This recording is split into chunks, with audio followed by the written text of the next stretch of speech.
Welcome in everybody to another episode of Notoriety here on WJLB AM 1230, 104.7 FM, and WJLB YouTube and the TuneIn app. This is the podcast broadcast equivalent to all the stories and tales you hear in the Tribune come to life on these airwaves. Phil Potempa on assignment this week. Tony Panek here along with Luke Miller. Good morning. Here once again to bring you another episode. Again, we can't do it without our underwriting from People's Bank and, of course, in the past, Legacy Foundation, Indiana Arts Commission. So we thank them for helping us out, and we thank viewers like you as well. Today, of course, the Christmas spirit continues on there, Luke. Yes, it does, because we have a classic tale coming back to life on stage. And if you're watching on the YouTube, you can see between me and Luke here, two Nutcrackers, because the subject of the show is the Nutcracker here. Very strong hint. And our guest joining us on Zoom today, Dan Talmi. He's the executive producer of Talmi Entertainment, and he's zooming us with it today to talk about the Nutcracker Magical Christmas Ballet returning to Rosemont in Chicago. Let's see if Dan is there. Dan, can you hear us? Hey guys, good to be with you. How's it going, Dan? As we are in the Christmas spirit here in the studio, but. Dan, you're the executive producer of Talmi Entertainment. Tell me a little bit about that first there, Talmi Entertainment.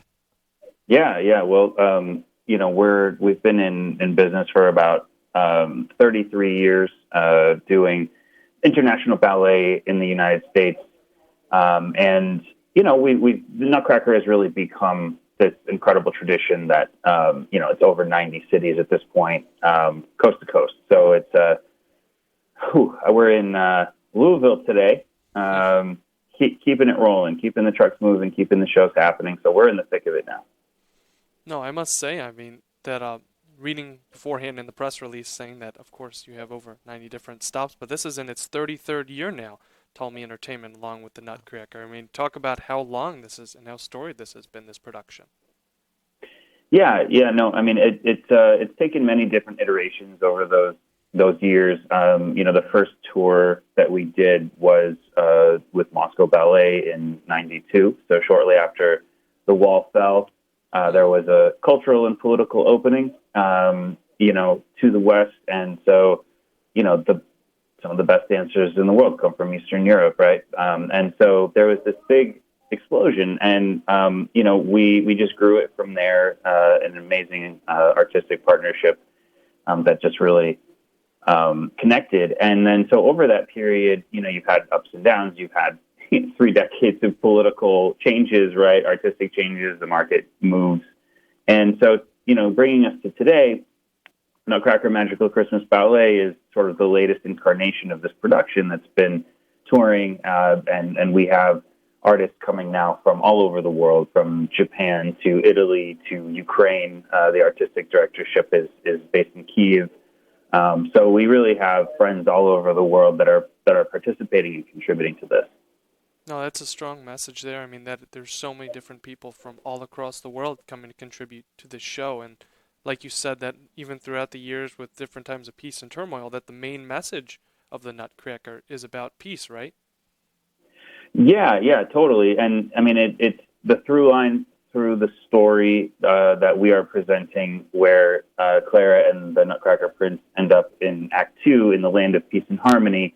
You often see the land of sweets in Nutcracker, but we have really integrated that message of goodwill and peace that is kind of embodied by the company into the story itself. And so, in Act 2, as we all know, Clara is visiting the 5 nations, and they are bestowing gifts upon her.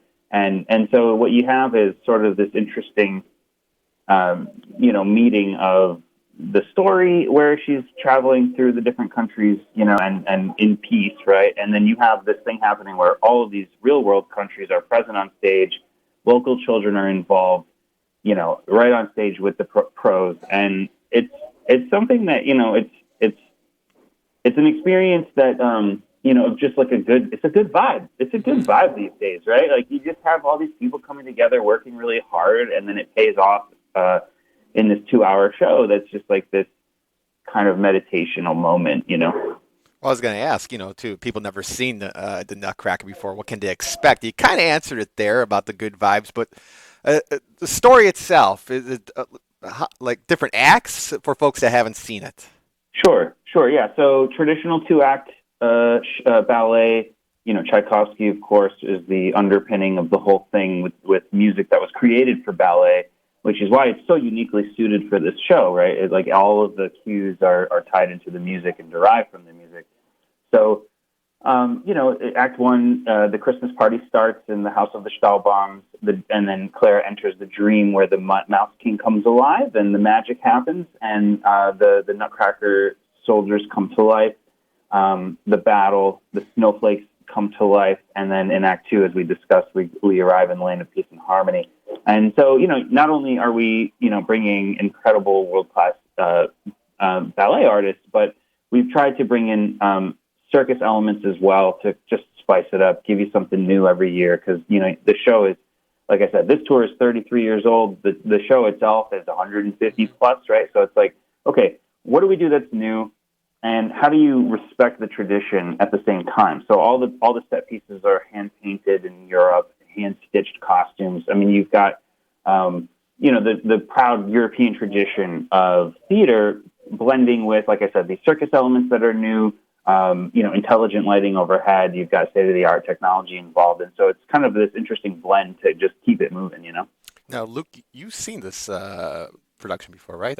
Yes, I have, and like you said, that there are different iterations of it every year, and I was also reading that you're also having puppetry included with the show this year, along with a new puppet character that's being added in, right? Yeah. So our founder, Akiva Talmi, is just, he came up through UConn in Hartford, and where Jim Henson's team originated, and so he's really just into puppets. Like, let's just be real. And so you've got this line of humor through the show that is delivered through these puppets. I mean, like, because at the end of the day, it's a children's family show, and folks are really at home bringing the whole family and especially kids. And so these huge crafted vacuum form puppets are, 10 feet tall and just, it's like a laugh line every night that just, it, for us on the crew, like, these jokes become a little corny, right? But it knocks them dead every night, right? Like, so it's a funny thing. And then, of course, Sweets, the new dog puppet, has made his grand debut this tour. And so, yeah, Akiva's vision really involves multidisciplinary theater, right? Like, you've got puppetry, you've got circus, you've got ballet, you've got, like, this on the tech side, the lighting component, like I mentioned. And so it's all there, and it just comes together seamlessly. Then you got to transport all those puppets, too, from city to city and town to town, which is no easy task, I'm sure. It sounds like, too, as well. Yeah. Well, I got to shout out the crew here, because when you're talking about transporting stuff, it's these are early load-ins in the cold of December. We'll be in Rosemont at 6 a.m. unloading the trucks. And, local, too, I got to shout out IATSE on deck. These guys, they know what they're doing, and they get the show in, and they get it up in time for our 2 and 6 p.m. matinees on Sunday the 14th. So, it takes an army to move this thing around. And then, like I said, it's this quiet 2-hour meditation with Tchaikovsky, and then it's back to the hustle bustle, get the load out going, get to the next city. And remind us what the performances, the date and times of those again? We're in Rosemont, at Rosemont Theatre, December 14th, Sunday, 2 and 6 p.m. Perfect. And you can get those tickets online at www.nutcracker.com, or you could call them at 800-320-1733 to purchase tickets over the phone as well. See, Luke was prepared with that there. Luke, you're ready today. Hey, I try a little bit. All the information right there. Well, no, it should be great fun, folks. If you're watching on the YouTube, we're flashing some graphics right there, the Rosemont Theatre, and what you can probably maybe expect from December 14th, Sunday, again 2 and 6 p.m. Yeah, like you said, Tony, being there last year, there's just, especially in the lobby of the Rosemont, there were, I don't know, maybe about 50 different Nutcrackers like we have here, all in different designs and different colors. They were showing them now. I mean, it's amazing. Spectacle. Yeah, it's great. And like you were saying, Dan, that it must be very special to have to be able to provide those memories and those good vibes and good feelings to all those families. When I was there last year, there was plenty. It was mostly family lining those aisles. So you must be very special to provide that type of joy during the holiday season to them. Yeah, I'm glad you mentioned it. The Nutcrackers that you brought up, they're large. They're like 5-6 feet tall, painted sculptural Nutcrackers. They're really art installations throughout the lobby of the Rosemont. And throughout the years, we've had we've developed relationships with the high schools in town, and so the students are coming out and painting different themed Nutcrackers, and it's just really a fun way to get everybody involved. It's a feel-good thing, artistic expression, and an opportunity to practice your craft and technique, right? For folks that are going into the arts as a career. And then over time we've partnered with the Children's Hospital and other worthy organizations over time, where these fundraisers have actually delivered substantial 5-figure revenue during the holidays. All through the city of Rosemont. Those folks couldn't do any of this without them, and so it's kind of part of the mission of making it an all hands on deck community event. And again, if you haven't seen it before, you're in for a treat, and folks that make it a yearly tradition, I'm sure we'll be back again. Dan, anything that we left out here that we're forgetting? Again, it's December 14th, Sunday, 2 and 6 p.m. Mm-hmm. What's that number again there, Luke? And you could call 800-320-1733 or visit www.nutcracker.com to purchase tickets.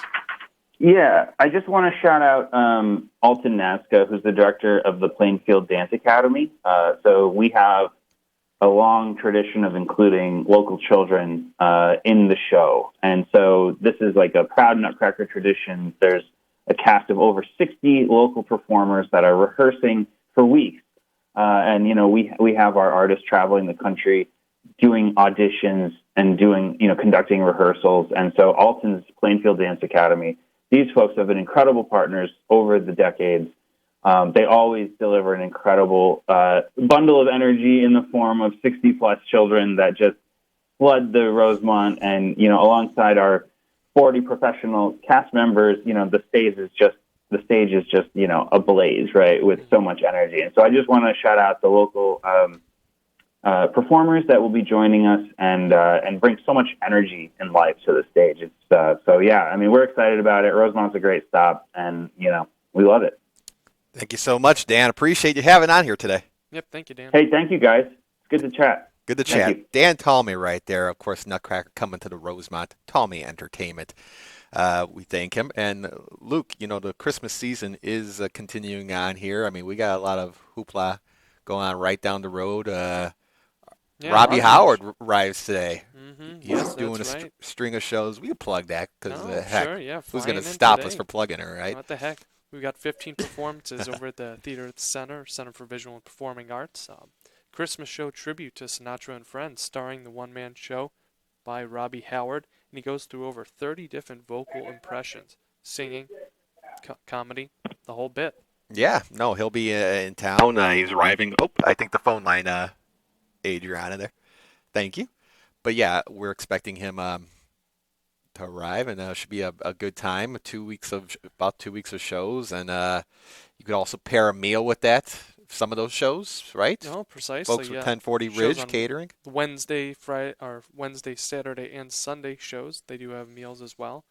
Try to make another tradition along with the 150 plus years of the Nutcracker. Why don't we make a Sinatra Christmas another tradition? And you're maybe the youngest Sinatra fan around. Oh, I don't know. Adriana, are you a Sinatra fan? Oh, well, she's younger than me. There you go. Who's younger here? Yeah. Adriana, did you ever see the Nutcracker? I did. Oh, there we go. I did. I saw the Nutcracker at the Joffrey Ballet in Chicago, and I loved it so much. I loved always seeing the Nutcracker. It was always a goal of mine, but I realized I was underdressed. I saw people going in. Oh, no, like black tie, tuxedos, the long gowns. I'm like, okay, next time if I ever go, I'll dress into the 10s. Like it was. Ballet really is confusing, cool. right? Some people don't know how to. I mean, I don't know. wear my tuxedo T-shirt, I guess. But no, well, it's a Christmas tradition. How's that song go? What's the famous Nutcracker song? Can you hum it a little bit? I think I know Dance with the Sugar Plum Fairies. Bum, bum, bum, bum, bum, bum, bum, bum, bum. See, we have some talent up here. We could do our own production of Nutcracker, but a lot of Christmas cheer coming on in Chicago, here in the region. There's no shortage of entertainment. No, exactly. And like they were saying, I mean, it's just have a story tradition over the years, and you can always come back to shows like the Nutcracker and try to recreate those memories and feelings that you once had. Did you ever see the ones you buy in the stores? Are you supposed to use them? I don't know. They're more display pieces. Has right? anyone ever used a Nutcracker that looks like this for its actual purpose? I mean, they're wooden usually, but I don't know how effective. It seems like they could break a lot. But the ones on they don't move, right? Those mouths don't move. They do. They No, do? they have a big. Oh wow! But that's a big nut that you got to put in. I there. bet Jed has some laying around. He's got some nuts laying Yeah. around here somewhere. We could Some try it ones, later. yes. But anything else, Luke, as we close up this episode? No, just plug Nutcracker again. Talmi Entertainment over at the Rosemont on December the 14th, 2 o'clock and 6 o'clock. You can visit www.nutcracker.com or call 800-320-1733 to purchase tickets. Perfect. Maybe you and Buddy. We shall see. It might be a tradition that we have to renew. Shout out to Buddy, Luke's brother, Zach. Adriana, thank you so much once again here. And thank you all for listening and watching here this episode of Notoriety on WGLB AM 1230, 104.7 FM, the voice and face of the region. Oh, wait, hold on. Okay, we're going to hold on for a quick second. We have got an Christmas ad. songs to play us out, maybe. Yeah, we got an ad. Oh, we have an ad. Maybe it's a Christmas ad. Can't let Kmart. that happen. Might be Kmart.